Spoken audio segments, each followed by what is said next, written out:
Salut à tous. Aujourd'hui, une vidéo de révélation exclusive sur un dissident des plus importants du game. Je veux parler de Ahmed Moalek. Pour parler de lui, j'ai ici mon thé. Alors sauf que moi, c'est un thé glacé parce que j'habite dans un pays chaud. Ahmed Moalek, eh bien, il faut savoir que il n'est pas celui qu'on croit. En réalité, il est né dans une madrasa salafiste. C'est le frère jumeau caché de Hassan Chalgoumi, qui lui aussi est un salafiste. Et Ahmed Moalek, il a été brainwashé dans le cadre du plan MKUltra dès son plus jeune âge pour infiltrer la dissidence et pour resalafiser des islamo-racailles qui allaient se laisser emmener dans le sens du bien par Alain Soral. Non, je rigole. Aujourd'hui, je vais parler d'alternatives à Facebook, YouTube et Twitter. Si vous êtes dissident, vous avez sans doute déjà eu droit aux foudres de la modération sur ces réseaux sociaux. On nous efface nos messages. Parfois, quand on se connecte, on nous demande de vérifier notre identité, ce qui est prétexte pour nous ennuyer avec des vérifications interminables. On se prend des bans de 24 heures, de 3 jours, jusqu'à 30 jours. Parfois, 30 jours consécutifs. C'est-à-dire que le compte est inutilisable de fait, puisqu'on est tout le temps banni, et toujours banni encore et encore. Sur YouTube, nos chaînes sont supprimées, nos vidéos sont supprimées, on se prend des avertissements pour transgression de non-discours à la haine, interdiction de mettre des vidéos de plus de 15 minutes. Moi, sur ma chaîne principale, je ne peux pas mettre des vidéos de plus d'un quart d'heure. Donc on a des chaînes de secours, des pages de secours, on s'est habitué à avoir des multicomptes, tous. Hein. Yann Mercado récemment a eu ses 2 pages Facebook qui avaient respectivement 20 000 et 8 000 j'aime déprogrammés. L'année dernière, c'était Dessinateur Marceau qui avait eu plus de 130 000 likes, je crois, sur sa chaîne principale, qui a eu sa page principale et sa page de secours sautée, à cause d'une campagne de harcèlement, de diffamation des féministes. Mais ce que nous, on vit, ça n'est rien à côté de ce que vivent nos frères américains de l'alt-right. Rappelez-vous, là, il y a eu un accident à Charlottesville. Charlottesville, qui était une manifestation entièrement légale, entièrement autorisée, où les antifas qui étaient présents illégalement étaient tolérés, voire aidés par la police, ont eu les journalistes de leur côté. L'accident qui a eu lieu à Charlottesville, il est très obscur. C'est que honnêtement, on ne sait pas si c'était un false flag avec un agent contrôlé ou si c'était un mec qui était un peu là par hasard. Apparemment, c'était un paumé d'après son profil qui a eu un moment de panique. Quand on voit la vidéo de l'accident de voiture de Charlottesville, on voit une voiture qui bondit d'un coup pour s'écraser sur la voiture de devant. Ça ne ressemble pas du tout à un acte prémédité. Ça ressemble plus à un espèce d'accident, peut-être un peu tragique. Enfin, quoique, franchement, une grosse dégueulasse antifa qui passe, c'est pas moi qui irai pleurer sur elle. Mais l'accident de Charlottesville a été prétexte pour une persécution de masse qui était lancée par le système contre l'alt-right. Et quand je dis le système, je parle des sites de la Silicon Valley, je parle des médias qui ont accompagné et justifié ces persécutions en même temps qu'elles avaient lieu. Alors pour faire une liste, Countercurrents qui a été banni par PayPal, il s'est retrouvé en situation financière délicate parce que beaucoup de dons mensuels n'arrivaient plus. Countercurrents, c'est un des plus gros sites de l'alt-right en termes d'articles de fond, c'est très intéressant d'ailleurs. Radix Journal, qui est un des premiers journaux en ligne de l'alt-right, ça a été banni par son hébergeur. Christopher Cantwell, un des co-organisateurs de l'événement de Charlottesville, a été banni de OkCupid, c'est l'équivalent américain de Adopte un mec, juste parce qu'il était un suprémaciste blanc, alors qu'il n'avait pas du tout enfreint la charte sur ce site. Il y a eu Defend Europe, c'est-à-dire les identitaires, l'ONG identitaire et la youtubeuse Lauren Southern qui ont été bannis de Patreon. Site de crowdfunding. Plusieurs ont été bannis de SoundCloud où ils mettaient leur podcast. Le plus gros cas, je crois, c'est Daily Stormer, qui a été carrément banni d'Internet. Non seulement Daily Stormer a été censuré par son hébergeur GoDaddy, mais son nom de domaine a été carrément supprimé par Lican, qui est l'association qui est censée gérer en toute indépendance les noms de domaine, enfin certains noms de domaine sur Internet. Le Daily Stormer a aussi été refusé par plusieurs hébergeurs et par fournisseurs de noms de domaine en Russie, en Chine. Il a eu pendant un moment un nom de domaine en .lol. Aujourd'hui, le Daily Stormer a un nom de domaine en .is en Islande, mais ça ne tiendra peut-être pas très très longtemps. On ne peut y accéder vraiment que via Tor et via gab.ai, dont je parlerai plus loin dans cette vidéo. Bref, une grosse descente de la Silicon Valley, qui est justifiée et accompagnée par les médias officiels. C'est là où on se rend compte qu'être dissident, c'est difficile, quoi. Le système est fort parce que le système, c'est aussi des services dont on a besoin, des services dont on se sert tous les jours. Facebook, YouTube, Twitter ce sont des espaces socialement publics, mais juridiquement c'est privé, c'est des compagnies privées, c'est-à-dire qu'on n'a aucun droit particulier d'être ici. Le système peut terminer nos comptes quand il veut, sans préavis, ou avec une excuse complètement bidon. De toute façon, leur charte d'utilisation, ils peuvent la changer quand ils veulent. Ils peuvent l'interpréter comme ils le veulent. Ils ont un pouvoir discrétionnaire absolu sur nous. Ils peuvent nous déplatformer selon leurs termes, comme ils le veulent et quand ils veulent. Toutes les lois antidiscrimination, c'est pas pour nous protéger, hein, c'est au contraire, c'est pour imposer des gens qui sont censés nous remplacer. C'est difficile d'être dissident quand on a besoin du système. L'opposition tolérée, c'est une fausse opposition. Et là, je fais remarquer que ni le Front National, ni ER et Alain Soral n'ont été censurés sur Facebook, sur YouTube, sur les réseaux sociaux. C'est que Soral a des procès très médiatisés, très spectacle, sauf que, d'une part, tout l'argent de ces procès va à la LICRA, va à SOS Racisme, etc. À croire que ER est une combine pour que des antisémites ou des judéo-critiques donnent leur fric aux juifs, et aussi, Soral ne va pas en prison, et Soral n'est pas du tout empêché de s'exprimer dans les faits. Il y a des best-of antisémites de Soral sur YouTube qui circulent depuis des années, c'est ultra radical, mais ça n'est jamais supprimé, alors que nous, qui sommes indépendants, qui sommes autogérés, on est réellement persécutés par le système. On voit que la vraie dissidence, les gens qui ne rendent pas de compte au système, c'est nous. Soral et Marine Le Pen, c'est l'opposition contrôlée. Et vous, a priori, vous n'êtes pas non plus contrôlés, vous êtes plutôt dans la masse, noyé dans la masse, vous essayez de vous en sortir, et vous avez peut-être compris que c'est ni le FN ni Alain Soral qui allait vous sauver, mais que c'est vous, c'est nous qui nous sauverons nous-mêmes. Mais encore faut-il avoir les moyens de notre salvation. Encore faut-il pouvoir communiquer, pouvoir lever des fonds, etc. Faut encore qu'on ait des espaces à nous. Or, ces espaces nous sont de plus en plus niés sur les réseaux sociaux officiels, ou alors on essaie de nous maintenir, comme sur Facebook, à commenter l'actualité, à nous branler à longueur de temps, ça ne sert à rien, c'est addictif, mais ça arrange le système puisque pendant ce temps-là, on ne fait rien.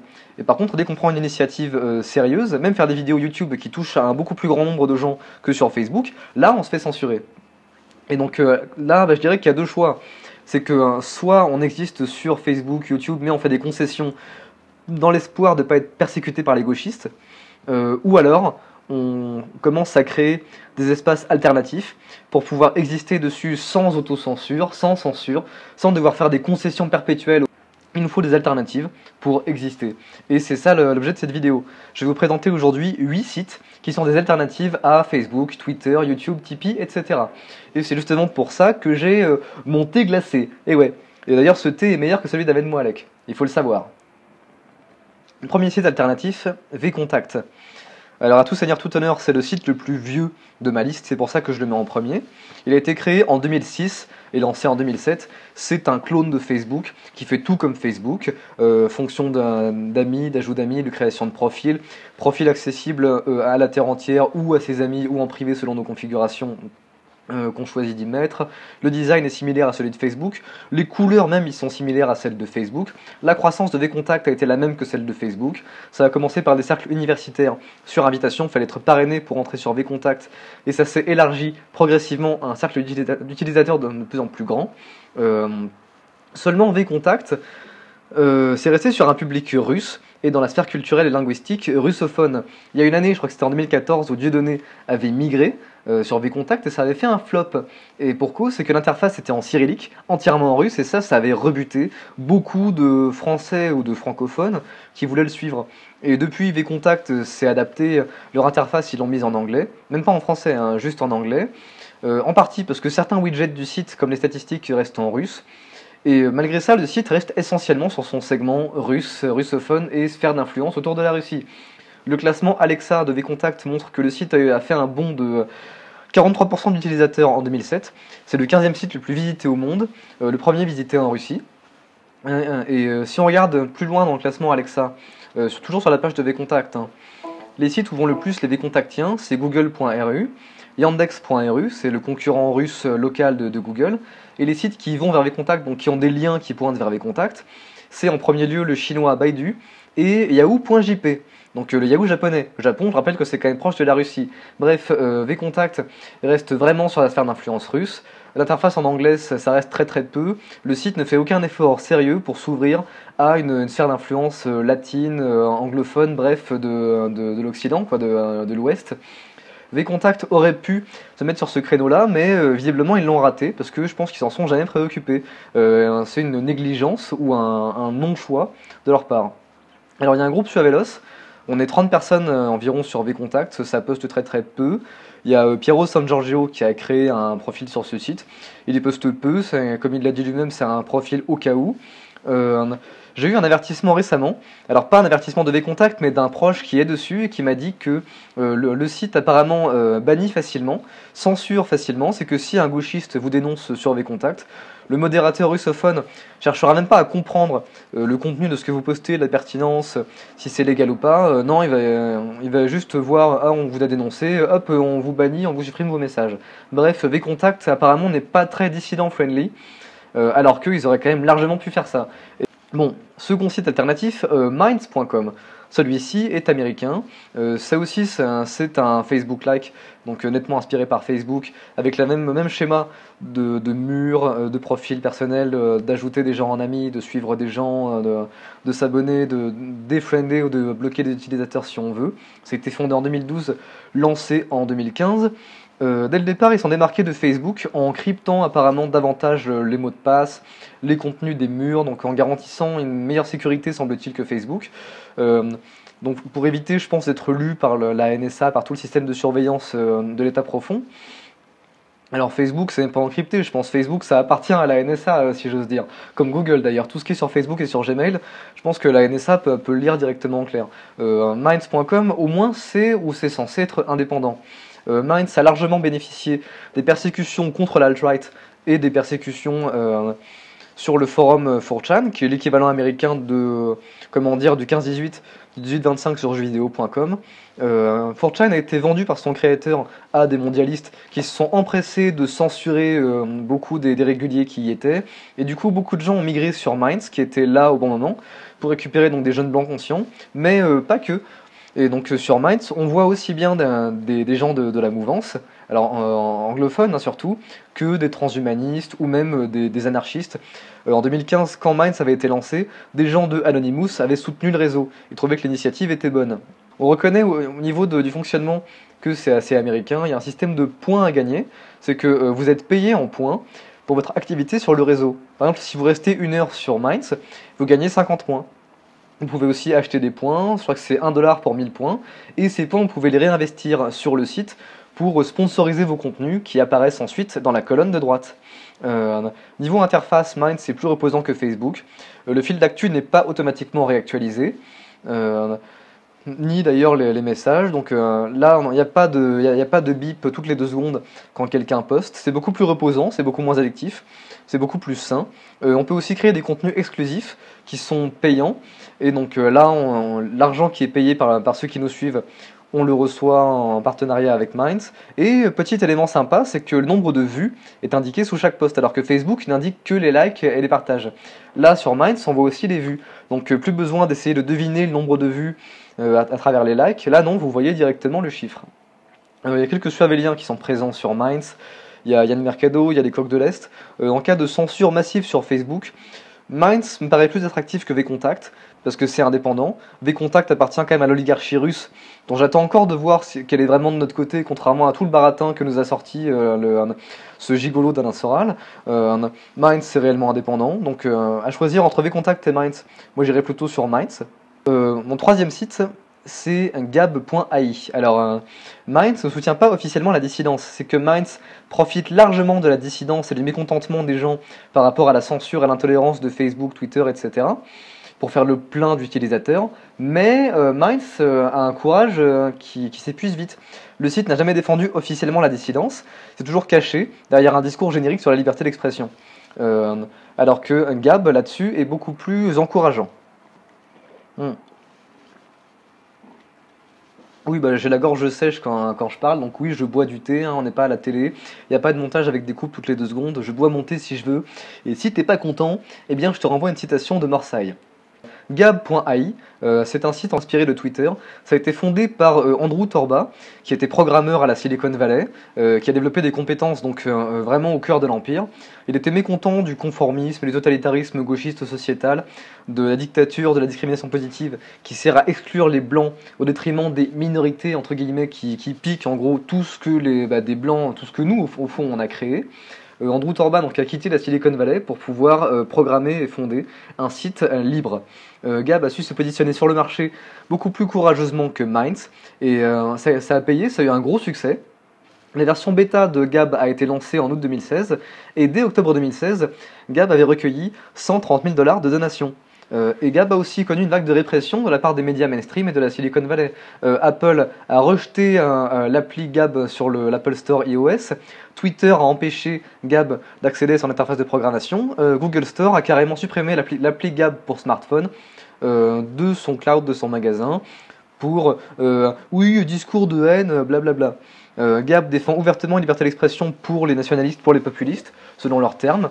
C'est que pour les gens qui sont l'Occident, qui incarnent réellement l'Occident, c'est-à-dire pour les gens qui sont la civilisation européenne, qui se reconnaissent dans nos valeurs, par des pro-blancs pour des pro-blancs, Gab veut offrir une liberté d'expression, un espace communautaire, un espace social pour les persécuter, les exclus du système. Et le symbole de Gab, c'est une grenouille. C'est comme Pépé la grenouille, un des symboles, une des mascottes de l'alt-right. Et c'est un concurrent évidemment à l'oiseau gazouillant de Twitter, qui est devenu un symbole de l'entre-soi bobo social justice warrior. Donc je disais que Gab a été fondé comme un clone de Twitter. Alors c'est pareil, c'est qu'on peut poster sur son mur, les murs sont visibles de tous, ça se poste par hashtag, on a des trending hashtags, un petit anglicisme, il n'y a pas de fonction message privé ni d'ajout d'amis comme sur Facebook. Les messages vont jusqu'à 300 caractères, donc c'est quand même plus du double de Twitter, qui reste limité à 140 caractères. Aujourd'hui, en septembre 2017, Gab a gagné plus de 1 070 000 $ d'investissement. Il y a un modèle Gab Pro qui est payant, je ne sais pas trop quels sont les avantages de Gab Pro pour l'instant. Alors je ne sais pas si Gab est vraiment rentable au niveau des bénéfices et des prestations. Pour l'instant, Gab est surtout financé par le crowdfunding, c'est que les gens donnent ou investissent pour des augmentations de capital pour assurer la pérennité de Gab. C'est un peu comme la fondation Wikimedia qui est derrière Wikipédia, qui est censée être non lucrative mais qui a tout le temps des dons pour elle aussi. Quand Yann Mercado avait été banni de Twitter, il est venu sur Gab. Alors vous pouvez insulter Yann Mercado, mais n'empêche qu'il est le premier sur certaines bonnes tendances.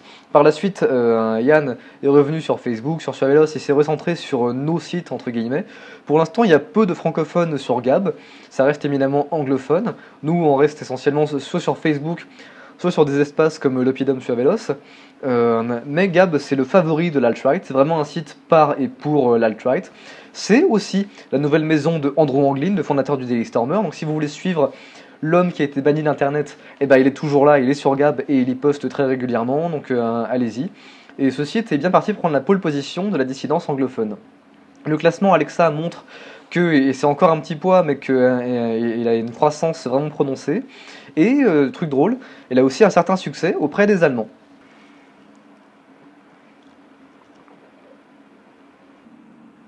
Quatrième site alternatif, Patreon. J'ai parlé de réseaux sociaux, je vais parler maintenant de crowdfunding. Vous connaissez certainement Tipeee, site où les créateurs de contenu, surtout des youtubeurs, viennent demander de l'argent à leurs abonnés et reçoivent des donations mensuelles qui les aident à produire du contenu.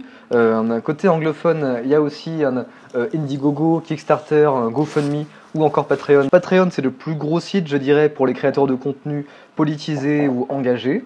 Le problème, c'est que Patreon tend à être très favorable à la gauche, très favorable aux antifas, social justice warriors, aux anti-blancs, aux dégénérés de toutes sortes, et à censurer les créateurs de contenu alt-right. Pardon. Il y a Defend Europe, l'ONG des identitaires, qui a été chassée de Patreon. Il y a aussi Lauren Southern, youtubeuse alt-right, créatrice de contenu, qui a été virée du service. Le PDG de Patreon, qui s'appelle Aaron Ringenberg, a expliqué en vidéo que cette censure n'avait aucune motivation idéologique. Il est aussi convaincant dans son rôle que Alain Soral, expliquant qu'il est dissident ou qu'il est viril. Eh bien, il existe aujourd'hui une alternative à Patreon qui s'appelle Patreon. Ça a été créé tout récemment par un programmeur qui s'appelle Cody Wilson, qui se définit comme techno-anarchiste, libertarien radical. C'est le créateur de l'un des premiers revolvers au monde imprimables en imprimante 3D. Il a été banni de Indiegogo pour dissidence et il a créé donc son propre moyen de lever des fonds. Patreon, alors vous admirez le petit jeu de mots, a été lancé en août 2017. Pour les dissidents, pour l'alt-right, c'est ouvertement un site pro-Occident, pro-blanc, par des gens de notre bord, pour des gens de notre bord. C'est un avantage par rapport à Tipeee, c'est que Tipeee prend une marge énorme de 17% et 18% des dons, alors que Patreon ne prend que 10% des dons, dont la moitié sert d'après le site uniquement à payer les frais de fonctionnement. Patreon a des créateurs de contenu qui sont bons et qui sont reconnus, donc sert de source de financement régulier à Andrew Anglin du Daily Stormer, qui gagne 2600$ par mois, ce qui peut paraître beaucoup, mais c'est à tempérer parce que le Daily Stormer est un très gros site, très visité, ça a un fort trafic et plusieurs employés à plein temps. Pour payer pour tout ça, 2600$, c'est pas énorme. Il y a aussi sur Patreon Richard Spencer, qui est l'un des principaux leaders de l'alt-right et qui est le principal organisateur aussi de l'événement de Charlottesville. Il y a Millennial Wows, qui est un youtubeur écossais, qui a suivi une campagne de harcèlement de la part des Antifa pour lever son anonymat et le doxer, donc lui casser la figure. Il y a Andrew Auernheimer, qui est un troll revendiqué, plus connu sous le nom de Weave, qui lui a glissé quelques quenelles à Zog et qui a pris des procès dans la figure. Il y a aussi Greg Johnson de Countercurrents, qui est, comme je l'ai dit, un des plus importants sites et des plus anciens sites de l'alt-right en matière de textes de fond et de contenu vraiment intéressant intellectuellement. Il y a aussi, cerise sur le gâteau, la Encyclopædia Dramatica, qui est une sorte de désencyclopédie, en plus satirique, plus abrasif. Je ne savais pas que c'était dissident, mais ça semble avoir pris ce chemin-là. Donc Encyclopædia Dramatica, la désencyclopédie à l'anglophone, est présente aussi sur Patreon. Quelques beaux créateurs de contenu. 5e site alternatif, WeSearcher. Alors on reste sur du crowdfunding, c'est un site qui est un peu plus ancien que Patreon. La date de fondation n'est précisée nulle part sur internet, j'ai cherché. Par contre, sur le site de WeSearcher, les termes d'utilisation sont en vigueur depuis le 18 mai 2016, ce qui indique que ça a été créé il y a un peu plus d'un an. C'est basé sur un modèle familier aux Américains, mais qui est un peu dépaysant pour nous Français, celui de la prime. Alors comment ça marche? Mettons que quelqu'un, donc un demandeur, cherche une info sur quelqu'un, sur quelque chose. Alors il fait l'annonce sur WeSearcher qu'il veut l'information et qu'il verse un montant, donc une somme d'argent, à qui il la donnera. Le site accepte l'annonce, le site reçoit la somme d'argent, c'est que le demandeur doit payer la somme. La somme donc est gardée en escrow par le site. Quand l'annonce est en ligne, d'autres gens peuvent se greffer dessus, peuvent eux aussi donner de l'argent pour que la prime augmente. Et alors là, si personne ne trouve l'information, au bout d'un moment, je crois que la prime cesse d'exister, l'annonce disparaît et les donateurs récupèrent leur argent. Si par contre quelqu'un trouve l'information et la dévoile, alors là, celui ou ceux qui l'ont trouvée peuvent demander la prime et donc la toucher. Le modèle était fait pour un journalisme citoyen à la base, un journalisme indépendant, alternatif, qui cherche de vraies infos et pas à mettre en forme une pseudo-réalité comme le font les médias officiels.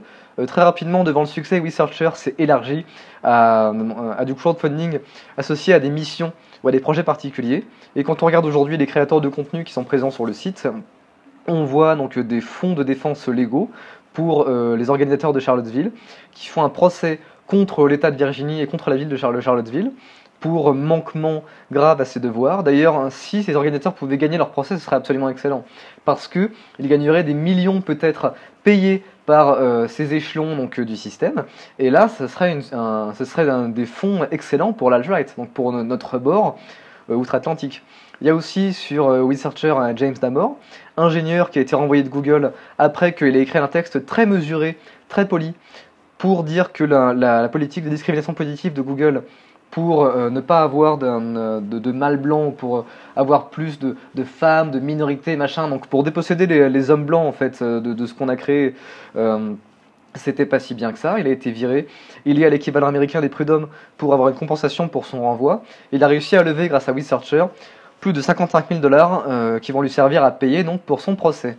Il y a aussi et surtout Defend Europe, donc l'ONG des identitaires. Chassés de Patreon, ils ont migré sur WeSearcher, ils ont demandé au moins 80 000$ pour pouvoir s'acheter un bateau. Ça a été un succès absolument énorme, ils ont réussi à récolter plus de 234 000$ de crowdfunding et ils ont pu avoir un budget assez conséquent, mais pas illimité. Hein. Par rapport au budget du système, 234 000$, ça reste relativement peu pour qu'on se rende compte des sommes en jeu. Et malgré ça, ils ont réussi avec ce budget à informer réellement les gens sur ce qui se trame en Méditerranée, à ralentir le trafic d'êtres humains qui est fait par les ONG qui travaillent avec les passeurs. Ce sont tous des éléments du système, tous des maillons du même système contre lequel la dissidence lutte. Et on trouve aussi sur WeSearcher le fonds de défense légale du Daily Stormer, qui est attaqué par des organisations comme le comité américain juif, ou la Ligue anti-diffamation, qui est aussi un organisme de pression juif américain. Donc le Daily Stormer a réussi à récolter près de 160 000 dollars pour payer pour ses avocats, et ce sera peut-être même pas assez, hein. WeSearcher est efficace pour des causes ou des projets ponctuels. Le site a fait trembler en haut lieu. Le fondateur du site, qui s'appelle Charles Johnson, dit Chuck, a eu une campagne média d'hostilité, de dénigrement à son encontre, où on voit d'ailleurs la malhonnêteté, la mauvaise foi et le biais des médias officiels. Quelqu'un l'a appelé le Dark Vador des médias. Un nom qui a déjà été utilisé contre Steve Bannon. C'est ultra manichéen, mais ça marche auprès des idiots, auprès de tous les minoritistes qui ont choisi de nous détester, et puis auprès des 68ards qui croient encore que les médias disent la vérité. Il y a CNBC, qui est un des plus gros réseaux de news canadiens, qui a dit que WeSearcher prend un gros pourcentage de 15%. Oui, 15% c'est plus que Patreon qui prend 10%, mais c'est moins que Tipeee, qui prend, je le rappelle, 18%, et ça, les journalistes n'en parlent pas. Les médias officiels ne disent que ce qui les arrange, dans le sens qu'ils veulent, et ils taisent autant que possible ce qui ne les arrange pas. Évidemment, Chuck Johnson et le compte officiel de WeSearcher a été banni par Twitter, comme Yann Mercado, comme Milo Yiannopoulos. Bref, bienvenue au club. Ça, on finit par reconnaître les vrais dissidents à ça. Il faut dire que Chuck Johnson connaît bien les médias officiels puisqu'il y a travaillé. Il n'a que 28 ans et pourtant, en 2013, il était licencié de Business Insider, qui est une version américaine et blog des Échos en France, pour discours de haine sur Twitter, c'est-à-dire pour avoir été honnête et expressif sur des sujets que la gauche s'efforce de cadenasser. Sixième site alternatif, Rootbox. Alors c'est un site de crowdfunding aussi, qui est fondé sur le même modèle que Tipeee, que Patreon. C'est très récent, ça a été lancé en juillet 2017. Ça a reçu le soutien de altright.com, qui, je le rappelle, trouve ses fonds sur WeSearcher.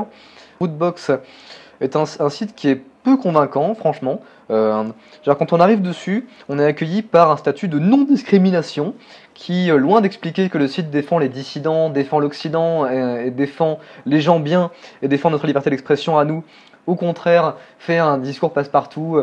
Nous ne faisons pas de discrimination selon la race, selon le genre, blablabla. Qui voudrait donner son argent à un site qui est plus royaliste que le roi, qui est plus lèche-cul vis-à-vis du système que même les gens du système. Il y a très peu de créateurs de contenu présents sur Rootbox, très peu d'argent qui passe par là aussi, les gens n'ont pas confiance, les gens ne donnent pas. Je ne pense pas que ce site survive très longtemps, il est peu convaincant. Mais je le mentionne pour deux raisons. C'est d'abord pour montrer qu'il y a une croissance réelle du secteur alternatif de l'économie identitaire. Et ma deuxième raison, c'est que Rootbox ne prend que 5% apparemment de commission sur les donations, ce qui en fait le site le moins cher de tout le marché du crowdfunding. Et c'est très intéressant ça. Si quelques gros clients décidaient d'immigrer, je pense que le site pourra en vivre et survivre. Mais franchement, moi, le jour où j'irai demander les donations, et ça m'arrivera certainement un jour, je le ferai sur un site qui est en phase avec de bonnes valeurs, qui revendique bien haut, bien fièrement les valeurs, je dirais, de l'Occident, de la civilisation, des Blancs, des natifs européens, des natifs occidentaux, et qui ne doit rien aux pseudo-valeurs du système, qui ne cherche pas à faire de la concession avec des gens qui n'existent que pour nous déposséder et nous détruire. Je prends du thé. Septième site alternatif, BitChute. Alors on a parlé là de réseaux sociaux, on a parlé de clones de Facebook et de Twitter, j'ai parlé de crowdfunding. Là j'ai parlé d'un concurrent de YouTube. YouTube c'est le numéro 1 mondial incontestable de la vidéo, à part pour la pornographie. Une chose simple, avant on parlait d'être vidéaste quand on faisait des vidéos. Maintenant plus personne ne dit vidéaste, maintenant on dit youtubeur. Faire des vidéos, c'est exister sur YouTube. Sauf que YouTube, comme vous le savez, censure. Un exemple, en 2009, la vidéo du bobo agressé dans le bus par 3 racailles avait été censurée plusieurs fois sur YouTube. C'est AirTube, concurrent russe de YouTube, qui avait sauvé la mise en l'hébergeant. Et la vidéo avait été vue plus de 1,5 million de fois sur AirTube. Malgré ce succès francophone de AirTube, le site n'a pas saisi l'opportunité de s'adresser aux dissidents. L'interface, encore aujourd'hui, est en cyrillique. C'est créé par des Russes pour des Russes. Ces gens n'ont pas su ou pas voulu exploiter le filon de notre côté. Il manque franchement d'esprit entrepreneurial ou de sens de l'identité blanche. Deux choses dont les Américains, eux, ne manquent pas. En matière de clonage de YouTube, il y avait eu TruthTube, créé en 2009, qui se voulait un YouTube dissident. Mais c'était pas rentable parce que les vidéos c'est très très lourd, c'est gourmand en bande passante, ça coûte cher à héberger. TruthTube avait essayé de se diversifier en publiant des vidéos gore pour attirer plus de gens que des vidéos nationaux. Et malgré ça, ça n'était pas rentable, il n'y avait pas assez d'annonceurs, pas assez de gens pour que le site retombe sur ses pattes, et ça avait fermé. Et beaucoup donc, ont essayé de faire des clones de YouTube et se sont cassés les dents là-dessus. BitChute, c'est différent. BitChute a été lancé début 2007. Ça ressemble à YouTube, donc pareil, hein, on peut poster des vidéos, il y a des chaînes, il y a des vidéos qui apparaissent sur la page d'accueil, on peut se créer un compte, etc. Ce qui est différent par rapport à YouTube et par rapport à tous les clones de YouTube, c'est l'architecture interne du site. Et oui, le site est basé sur la technologie WebTorrent, qui est comme le BitTorrent, donc une technologie peer-to-peer, où chaque utilisateur est en même temps un hébergeur.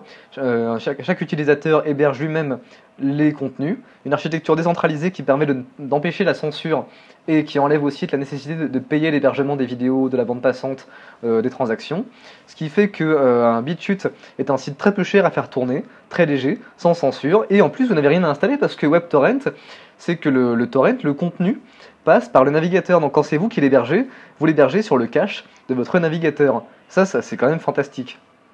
Les vidéos sont parfois assez lentes à télécharger, ce qu'une gageur quand on s'est habitué à YouTube. Parce que YouTube, il y a du haut débit, ça va très très vite. Mais bon, c'est ça la dissidence. C'est qu'on a moins de confort, on n'a pas forcément les trucs du système qui sont très bien financés, qui ont un gros personnel derrière eux. Donc on est plus libre, mais on doit s'habituer à des services parfois de qualité inférieure. C'est tout à fait normal. Si vous n'êtes pas satisfait, créez vous-même des services équivalents à YouTube. Vous verrez que c'est un sacré défi. Sur la page d'accueil de BitChute, il y a des vidéos de l'alt-right, des vidéos de musique, des vidéos de bagarre, des podcasts. Il y a de partis pirates américains. Il y a même des vidéos sur la Terre plate. Ça, c'est l'effet périphérie. C'est que la périphérie finit par regrouper un peu tout et n'importe quoi qui est rejeté par le système. Le site a dépassé 35 000 utilisateurs inscrits. On peut créer sa chaîne, ce qui n'était pas possible au départ. Maintenant, ça l'est. BitChute a le potentiel pour devenir vraiment intéressant. C'est que si YouTube commence vraiment à censurer les contenus, on a un point de chute, c'est le cas de le dire, hein, avec BitChute. On pourra mettre toutes nos vidéos là-dessus sans que personne puisse les censurer grâce à l'architecture décentralisée du site. Aussi, c'est gratuit. Mais on verra si dans quelques années, quand il y aura 10 ou 100 fois plus de contenu vidéo sur BitChute, si les navigateurs sont assez puissants pour héberger autant de vidéos, parce que les vidéos ça pèse vraiment très lourd, et même si vous avez des gigaoctets de cache possibles, je ne suis pas sûr que ce soit assez. Bref, à voir, à confirmer, mais pour l'instant BitChute est un site très intéressant. Et enfin, 8e site alternatif, ProtonMail. Là, c'est un service de boîte mail. Ça n'a pas été créé par des dissidents, certes, mais c'est très intéressant. Ça a été fait en 2013 par des scientifiques du CERN pour leur servir à eux de service de courriel interne. Puis par la suite, ça a été élargi pour un public de plus en plus nombreux. C'est un service indépendant qui est gratuit à la base. C'est basé en Suisse, donc hors des juridictions de l'Union européenne et de l'Amérique du Nord. Ce qui est pratique, on ne sait jamais. Un ProtonMail, tout est encrypté et dès le départ avait un très haut niveau d'encryption et de sécurité. Ça a fait dire à Forbes, quand ProtonMail était ouvert, que c'était le seul service où la NSA ne peut pas lire vos mails. Moi j'ai traîné un peu sur les markets de Tor, donc oui, on peut trouver de la drogue, des armes, etc. Bon, faites pas les puceaux, on a tous été voir ce qui se passait là. C'est là où j'ai découvert que certains vendeurs de produits illicites avaient des adresses en ProtonMail, ce qui montre que c'est un service de confiance, ou en tout cas auquel des vrais criminels font confiance. ProtonMail a gêné, le site a été attaqué plusieurs fois, un peu comme WeSearcher, mais encore plus radicalement, parce que ProtonMail a fait face à des attaques en déni de services distribués, des DOS pour ceux qui connaissent. En 2015, ProtonMail a payé une rançon de 15 bitcoins à l'un des attaquants, c'était environ 6 000 $. Ça n'a servi à rien parce qu'après le site a été encore attaqué par d'autres, voire par les mêmes. Au final, les équipes ProtonMail ont mis au point un propre système anti-DDoS et ils étaient déjà assez reconnus sur Internet puisqu'ils ont réussi à lever 50 000 $ en 3 jours sur le service de crowdfunding GoFundMe pour mettre au point ce système de protection. Moi j'avais testé ProtonMail en 2014, j'y suis pas resté parce que l'interface était franchement laide, c'était pas pratique, c'était lent aussi, alors que Gmail ça appartient à l'empire. Google a été fondé par la CIA, a été alimenté, financé par la CIA.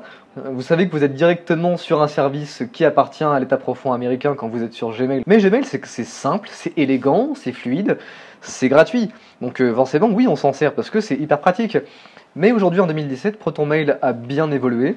L'interface est beaucoup plus souple, plus fluide, mieux faite qu'avant. À la base, c'est gratuit, c'est qu'il y a une version gratuite de 500 mégaoctets d'espace de stockage et des versions payantes. Par exemple, pour seulement 4 € par mois, on peut avoir 5 gigaoctets de messagerie et envoyer jusqu'à, je crois, 500 messages par jour. Alors certains tout de suite vont dire ouais mais c'est pas gratuit, Gmail au moins c'est gratuit. Bah oui, les indépendants ont besoin de manger eux aussi et ils n'ont pas l'État profond américain ou l'État profond mondialiste pour leur filer du fric en illimité. Il faut que ce soit vous, enfin nous les utilisateurs qui payons.